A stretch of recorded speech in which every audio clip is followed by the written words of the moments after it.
नमस्कार, आप सभी का स्वागत है हमारे YouTube channel TET pass all पर। हेलो। हेलो। हाँ, पीके सर नमस्कार। नमस्कार। हम जनार्दन यादव बोल रहे हैं गाजीपुर से। बताइए। सर ये कह रहे हैं कि आपका वीडियो तो सुनते हैं, उसमें बहुत तो कुछ अलग अलग लोगों के मैटर रहते हैं, तो सारा जानकारी तो मिलती है। लेकिन जैसे आप वीडियो डालते हैं उसमें कि 2011 से लेकर के 18 तक ऑल टेस्ट का होगा, तो हम शिक्षा मित्र हैं। तो उसमें 11 से 18 समझ में नहीं आता, जैसे कि जो सरकारी वैकेंसी करेगी तो उसमें सुपर सेट करेगी या इसी तरह से बस। आप शिक्षा मित्र हैं ना? जी जी। तो कब से हैं आप शिक्षा मित्र? हम 2004 से हैं। 2004 से। जी। तो हम तो सारी बातें जो भी बताते हैं सन 2000 से अब तक की बताते हैं, क्योंकि 2000 से ही सारी चीज़ें की जा रही हैं। तो आप जब 2004 में ज्वाइन किए थे तो स्कूल जी, जी। में आपके कितने टीचर थे? उस समय तो स्कूल में हमारे यहाँ करीब 4 टीचर थे। 2004 में? 2004 में 4 टीचर थे और 2 लोग हम आ गए। उस समय संख्या थी करीब 495 संख्या थी हमारे यहाँ। हाँ, तो 2 लोग हम आए शिक्षा मित्र। तो 2 लोग आप आए, 4 पहले से थे, 6 हो गए। फिर बाद में 6 ही रहे या कम या ज्यादा हुए? नहीं, बस वही चलता रहा, बल्कि बीच में कम हो गए और अभी तो वही चल रहा है रेशियो। अच्छा। तो इस जो वक्त प्रेजेंट में 5 हो गए हैं, लेकिन 3 से पहले फिर बाद में फिर 4 हो गए, फिर इस समय हम लोगों को लेकर के 5 हैं। अच्छा, 3 तो जो आए हुए हैं। जो कंडीशन आपके स्कूल की थी, क्या सभी स्कूलों में सेम कंडीशन है, इतने शिक्षक? नहीं, और लोगों में तो और टीचर हैं। कहीं पर ऐसा भी रहा है सन 2000 से अब तक में कि कहीं सिर्फ शिक्षा मित्र ही रहे हैं, कहीं ऐसा भी रहा है कि सिर्फ एक टीचर रहे हैं, ऐसा भी रहा है जी ना? जी, ऐसा रहा है। उस समय हम तो जैसे मान लीजिए जो नया पंचायत होती थी, तो नया पंचायत से हमें नियुक्त किया जाता था गांव, दूसरे गांव के बगल वाले विद्यालय में हम ही जाते थे, तो वो छुट्टी पर जाते थे। यानी कि वहाँ टीचर और नहीं थे, उनको छुट्टी पर और जाना नहीं है, थे। तो यहाँ जी से जी व्यवस्था की जाती थी। जी जी जी तो आप जान रहे हैं स्कूलों की स्थिति परिस्थिति कि जी। कभी भी ऐसा नहीं रहा कि सभी स्कूलों में पर्याप्त शिक्षक रहे हों। ऐसा भी रहा है कि कोई स्कूल नहीं हमेशा फिर कोई न शिक्षक रहा, न कोई शिक्षा मित्र रहा, स्कूल बंद भी रहे, ताले भी पड़े रहे हैं। कुछ ऐसे जी भी जी, रहे। बहुत सारे स्कूल ताले पड़े हुए थे। हमारे जो गाजीपुर में पूर्वी छोर में बहुत ताले पड़े थे। और शिक्षा कुछ मित्र नियुक्त हुए तो ताले खुले वहाँ के। और कुछ ऐसे भी स्कूल थे जहाँ सिर्फ शिक्षा मित्र हैं, या फिर जहाँ एक शिक्षक हैं, किसी तरह से व्यवस्था चल रही थी। तो हाँ, कुल उस मिला समय चल करके रही थी, लेकिन अब ऐसा नहीं है। हाँ, अभी तो बदल गया है स्थिति परिस्थिति, हाँ काफी टीचर्स आ गए हैं। तो हाँ हाँ। ये जो सारे पद खाली हैं सन 2000 से खाली हैं, और आप लोगों को रखा गया था शिक्षा मित्रों को, वो टेम्परेरी जी व्यवस्था थी कि कम से कम स्कूल के ताले खुलने लगे, है ना? जी जी जहाँ जी पर स्कूल बंद रहते हैं, कम से कम स्कूल खुलने लगे। तो सारे जी। पद जो भी हैं ये आज के नए नहीं हैं, सन 2000 से ले आ रहे हैं, और उस समय सब शिक्षा अभियान नया नया शुरू हुआ था। और हर 5 किलोमीटर पे एक स्कूल देना था, तो नए स्कूल और खोले जा रहे थे। तो जैसे जैसे और नए स्कूल खुलते गए तो और टीचरों की जरूरत बढ़ती गई, लेकिन शिक्षक भर्तियां उस रेशियो में हुए नहीं जितने टीचर की आवश्यकता थी। टीचर रिटायर भी होते रहे हैं बहुत जी सारे समय समय पर। तो कुल मिलाकर के जो भी हम जानकारी देते हैं या जो भी गवर्नमेंट करने जा रही है, कुछ नया नहीं करने जा रही है। पिछली सरकारों ने जो काम नहीं किया है वो इकट्ठा हो करके काफी बड़ा बन चुका है, बस वही करने जा रही है। जब आप लोग का समायोजन हुआ था अखिलेश सरकार में, जी जी तो समायोजन होने के बाद मुद्दा चला गया कोर्ट में, और जब हाई कोर्ट ने अपना जजमेंट दे करके सुप्रीम कोर्ट भेज दिया, और सुप्रीम कोर्ट ने कहा कि जो है हाई कोर्ट का जजमेंट अक्षरशः सही है, तो वहां पर अखिलेश सरकार हलफनामा लगाती है कि आप शिक्षा मित्रों को जो है छोड़ दीजिए, हमारे पास 4 लाख पद और हैं। तो जो 4 लाख पद और हैं, अखिलेश सरकार ने कहा था, वो कभी भरे ही नहीं गए, आज तक नहीं भरे गए हैं, वो भी खाली हैं। वो भी और खाली। जो 68,000 और 69,000 जो भर्ती आई है समायोजन रद्द होने के बाद, 1,37,000 जो पद रिक्त हुए, उन्हीं पदों पर आई है, कोई नई भर्ती आई नहीं है। नहीं नहीं। तो लोगों में बड़ा कन्फ्यूजन रहता है कि इतने पद कैसे भर सकती है। तो हम जो भी बताते हैं कोई नया नहीं है, ये सारे पद तो बहुत पहले भर जाने थे, लेकिन पिछली सरकारों ने भरा नहीं है। वही जो भी चीजें डिस्टर्ब हुई थी उनको सही करते हुए गवर्नमेंट आगे बढ़ रही है। ठीक है, तो पद कोई आसमान से अचानक से नहीं टपके हैं। ये पद सन नहीं, 2000 से कॉलेज है। लेकर के, हाँ, सन 2000 से लेकर के अब तक के हैं सारे पद, जो इकट्ठा होकर के इतने ज्यादा हो गए हैं। तो यूपी में करीब इस वक्त 4,80,000 से ज्यादा पद हैं। ठीक है, और अब तो प्री प्राइमरी भी स्टार्ट हो चुका है। आंगनबाड़ी को कन्वर्ट किया जा रहा है ना प्री प्राइमरी में। हाँ हाँ। हाँ, वो इसी सत्र से हो रहा है। अगले सत्र में तो हमें लगता है कि लगभग लगभग पूरा भी कर देंगे, सारे आंगनबाड़ी को कन्वर्ट कर देंगे। तो कुल मिलाकर के मतलब प्री प्राइमरी, आंगनबाड़ी पद खत्म हो जाएगा सर? देखिए आंगनबाड़ी हो या शिक्षा मित्र हो या अनुदेशक हो, ये सारे पद जो है ये सिर्फ कुछ समय के लिए निकाले गए थे, टेम्पररी व्यवस्था थी। और आप जानते हैं सरकारी काम में अस्थाई पद होते हैं, नियुक्तियां होती हैं, और फिर वो जो है 60-62 साल रिटायरमेंट का होता है। और ये जो टेम्पररी होती है संविदा वाली पद, आप जब नियमावली पढ़ेंगे तो नियम के अनुसार ये 3 से 6 महीने के लिए सिर्फ होना चाहिए। लेकिन ये एक ट्रेंड बन चुका था कि सरकारें आती थी, टेम्पररी व्यवस्था शुरू करती थी, और उसी से क्योंकि कम पैसे में काम हो जाता था तो उसी को कंटिन्यू चलाती रह जाती थी। तो इसी कारण से कोई 4 साल, कोई 5 साल, कोई 10 साल पढ़ाता रह गया, और वो फिर डिमांड करने लगा, भैया कि हम इतने साल से हैं तो हमें परमानेंट कीजिए।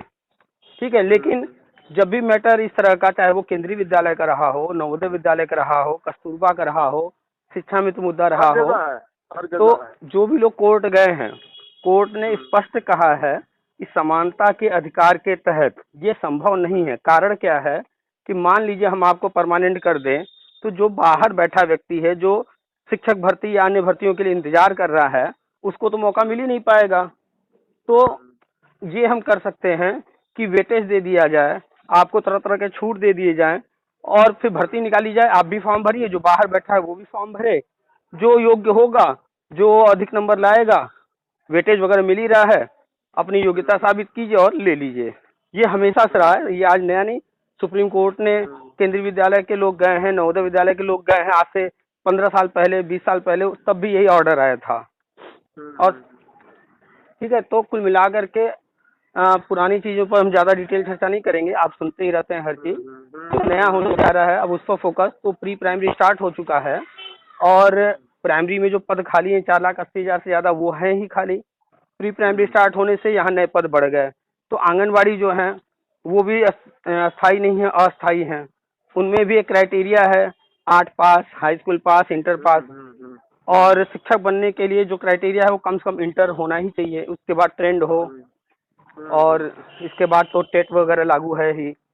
तो आंगनवाड़ियों में भी जो लोग 12th पास होंगे, या फिर हो सकता है गवर्नमेंट वहाँ पर थोड़ा बहुत छूट कुछ दे वो भविष्य में, तो उनको ट्रेनिंग दे करके, जैसे आप लोग की ट्रेनिंग हुई है, ट्रेनिंग देने के बाद उनको वहाँ प्री प्राइमरी में लिया जाएगा, वो भविष्य में होगा। ठीक है, प्री प्राइमरी में ये कर रहे हैं कि जैसे मान लीजिए 11 से 18 जैसे आप करते हैं, तो हम जो 19 वाला टेट था तो उसको 20 में परीक्षा हुआ था, तो वही पास किए हैं, तो क्या उसमें मान होगा 11 से 18 में? वही चीज बता रहे हैं, आप थोड़ा सा धैर्य रखिए कि आंगनवाड़ी को भविष्य में प्री प्राइमरी में लिया जाएगा। प्री प्राइमरी में 5 कक्षाएं आ रही हैं, 3 नई कक्षाएं हैं, प्ले, LKG, UKG, और कक्षा 1-2 को भी डाल जाएगा, 5 कक्षाएं। तो एक स्कूल में 5 टीचर वहाँ भी चाहिए। और अभी जो योजना ये नई शिक्षा नीति से की जा रही है, वो हर कक्षा में एक शिक्षक, 1,87,000 आंगनबाड़ी हैं। ठीक है, करीब 9.5-10 लाख वहाँ भी शिक्षक चाहिए। तो जो टेट पास नहीं है शिक्षा मित्र, उन सभी शिक्षा मित्रों को मौका दिया जा रहा है प्री प्राइमरी में। जो NIS से DLED वाले हैं उनको भी मौका दिया जाएगा प्री प्राइमरी में। जो NTT किए हैं वो भी प्री प्राइमरी में जाएंगे। ठीक है, यानी कि ये जो टेट नहीं है उनके लिए, और जो टेट पास हो चुके हैं उनको मौका दिया जाएगा प्राइमरी में। और फिलहाल अभी हमारी जानकारी में जो है वो 2011 से 2018 तक को लेने की योजना है। ठीक है, तो आप जो है टेट पास हैं 18 के बाद, 18 के बाद है, तो आप प्राइमरी में 11 से 18 वाले में अभी फिलहाल तो नहीं आ रहे हैं, लेकिन प्री प्राइमरी में तो आपका हो ही जाएगा। ठीक है। और अगर गवर्नमेंट घोषणा कर देती है कि नहीं हम 19 वाले शिक्षा मित्रों को भी लेंगे, शिक्षा मित्र सारे जो भी अब तक टेट या सीटेट पास हैं, तो आप प्राइमरी में, यानी कि आपके सामने प्री प्राइमरी प्राइमरी दोनों ऑप्शन है, एक तो मिल ही जाना है, तो फिर चिंता किस बात की है। नहीं, ऐसा है कि उसमें संख्या अभी भी शिक्षा मित्रों की बहुत कम है जो टेट पास है। करीब वो तो 50,000 के आसपास, 50,000 के आसपास। 45,000 के आसपास है, 45,000। नहीं नहीं, अगर आप सीटेट वगैरह सब ले लेंगे तो 50,000 चला जाएगा। हाँ हाँ हाँ हाँ, 50,000 चला जाएगा। तो कुल मिलाकर के जो अभी तक जानकारी है उस अनुसार 2018 तक जो भी हैं वो तो प्राइमरी में आ रहे हैं, और जो 18 तक में नहीं आ पा रहे हैं या टेट नहीं पास हैं वो प्री प्राइमरी में जाएंगे ही जाएंगे। अगर गवर्नमेंट घोषणा कर देती नहीं सारे शिक्षा मित्र चाहे वो टेट या सीटेट पास हों हम सबको लेंगे, तब तो आप भी उसमें आ जाएंगे। कुल मिलाकर के आपके लिए दोनों मौके हैं, चाहे उधर जिसमें भी हो जाए। तो चाहिए क्या, यही तो चाहिए। प्राइमरी में आएंगे चाहे प्री प्राइमरी आएंगे, 30,000 40,000 पेमेंट दोनों जगह रहेगा, 19-20 थोड़ा बहुत कम ज्यादा। तो आचार संहिता से पहले सर संभव है, समय तो बहुत कम है। देखिए, चुनाव आचार संहिता का कोई अता पता नहीं है। अखबार वाले, टीवी मीडिया वाले वगैरह अपने हिसाब से कह रहे हैं, चुनाव आयोग ने अभी तक कोई घोषणा नहीं किया, पहली बात। दूसरी बात, जितनी भी जानकारी हम देते हैं, जो भी चीजें हैं, नई शिक्षा नीति हो चाहे समग्र शिक्षा अभियान हो, ये सब केंद्र की योजनाएं हैं, राज्य की नहीं है। 2022 में लोगों को डर लगता है कि अगर ये सरकार चली गई तो कोई दूसरी आएगी, कुर्सी पे कोई बैठेगा, चाहे सपा आ जाए, चाहे बसपा आ जाए, चाहे कांग्रेस आ जाए, चाहे आम आदमी आ जाए, कोई भी आ जाए। तो सेंटर की है, अगर वहाँ से हाँ, कोई शासनादेश लागू हो तो मानना पड़ेगा स्टेट को। तो चुनाव ये जीते ये हारे, कोई आए कोई जाए, इसका चुनाव से कोई विशेष कनेक्शन नहीं है। हाँ, एक चीज ध्यान दीजिए कि 2017 में ये सरकार आई थी, आप लोग के लिए भी कही थी, बीएड वालों के लिए भी कही थी, उसके बाद आने के बाद कोर्ट से जजमेंट भी करा दिया इन्होंने। उसके बाद जो भी कोर्ट ने कहा उस अनुसार आगे बढ़ते हुए सब कुछ करते जा रहे हैं। तो आप जानते हैं कि जिसने इतना काम किया वो लाभ भी लेना चाहेगा। तो जब लाभ लेना चाहेगा तो उस हिसाब से उसने प्लान भी किया होगा कि हमें इसका लाभ चुनाव में मिले। हाँ, सत्ता पक्ष से लाभ लेना चाहता है ना। हाँ, तो निश्चिंत रहिए, ये सारी योजनाएं केंद्र की हैं, हर हाल में होंगी, इफ बट कहीं नहीं है इसमें। और चुनाव से इसका विशेष कोई लेना देना नहीं है, लेकिन लोगों में एक डर रहता है कि अगर ये सरकार चली गई तो चली जाए, क्या फर्क पड़ता है, केंद्र की योजना है। ठीक है। ठीक सर, और एक है सर कि बनारस से बिलोंग करते हैं। हाँ, तो बनारस से कहाँ से हैं? जब कभी मिलना हो आ जाइए लंका। अच्छा, लंका से। ठीक सर, लंका में तो जाते रहते हैं सब। एक्चुअली क्या है ना कि बनारस और गाजीपुर का बॉर्डर है, और बॉर्डर पे ही हम लोग हैं, नदी इस पार नदी उस पार। हाँ हाँ, जानते हैं बिल्कुल। हाँ, तो हम लोगों का जाना आना बनारस से रहता है, ज़्यादा अक्सर जाते आते हैं। तो कभी भी आ जाइए लंका पर, मुलाकात हो जाएगी। हाँ सर, लेकिन ऐसा है कि आपको कॉल नहीं लगता। हाँ, ये तो है। प्रयास कर रहे थे, 3 दिन से प्रयास कर रहे थे, तो आज जाकर के जो है लगा। क्योंकि इतने सारे लोग जुड़ चुके हैं और इतने मैसेज आते हैं, इतने कॉल आते हैं, पॉसिबल ही नहीं है। हम समझ रहे हैं उस बात को, तो हम समझते हैं। चलिए, नियुक्ति हो जाने दीजिए, उसके बाद कोई एक जगह जो है मुलाकात हो जाएगी, सबको बुला लिया जाएगा एक ही दिन, जिस जो भी इच्छुक होंगे सब लोग इकट्ठा हो जाएंगे एक जगह, मिल लिया जाएगा कभी। तो लंका से कहाँ पे है आप, किधर? बस लंका आकर के कॉल कर लीजिए, आप जहाँ होंगे हम आपसे मिल लेंगे। अच्छा अच्छा, लंका को उधर से बहुत सारे नदिया में है, सुंदरपुर में है, बहुत सारे लोग रहते हैं।